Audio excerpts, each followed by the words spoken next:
Gatineau. Visitez, magasinez et vivez vos risques et périls.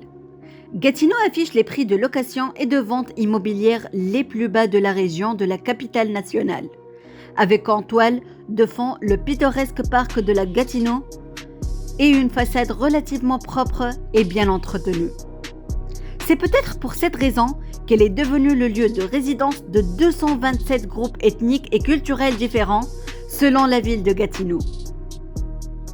Gatineau a aussi cherché à se vanter de manière douteuse du fait que près de 20% de sa population est composée de minorités visibles. C'est pourquoi il peut être surprenant de constater que la ville de Gatineau n'organise aucun grand festival célébrant les minorités ethniques ou visibles, contrairement aux nombreux festivals de ce type à Montréal ou d'autres côtés de la rivière à Ottawa. Pour les conseillers municipaux et le bureau du maire de la ville de Gatineau, la mise en avant officielle des statistiques de la diversité de la région semble être un moyen de dissimuler la profonde discrimination de cette ville envers ceux qui sont perçus comme des étrangers et plus particulièrement le racisme. Gatineau pourrait bien être la capitale de la discrimination au Canada parmi les municipalités. En effet, il n'existe pas de meilleur baromètre du profilage racial alarmant de la ville que sa police. Parmi les exemples d'interpellations abusives, on trouve le contrôle des permis de conduite pour avoir pris un raccourci en marchant sur l'herbe. Ou encore, le fait d'être arrêté pour avoir supposément une démarche étrange dans le secteur de Hull.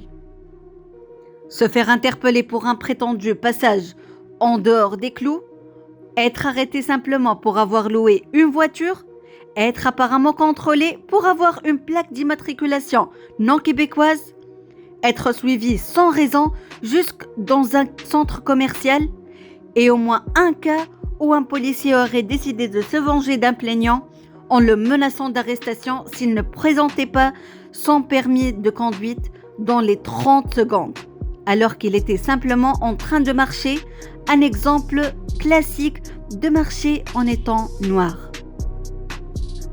La Commission des droits de la personne et des droits de la jeunesse a statué dans le cas d'une de ses victimes que des dommages et intérêts de 44 000 $ devaient lui être versés. Cependant, pour éviter ce paiement, la ville de Gatineau a engagé un cabinet d'avocats qui s'est livré à ces nouvelles violations de la charte québécoise, s'inscrivant dans un schéma apparent de conduite contraire à l'éthique et de corruption présumée, comme détaillé dans villegatineau.com.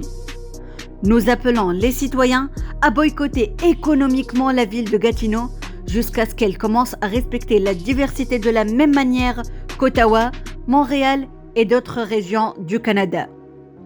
Aidez-nous à leur faire comprendre que la ville de Gatineau doit soutenir à l'expression de la diversité en allouant des fonds aux activités publiques et que le profilage racial policier doit cesser. Avec votre soutien pour un boycott économique de Gatineau, nous pouvons faire la différence.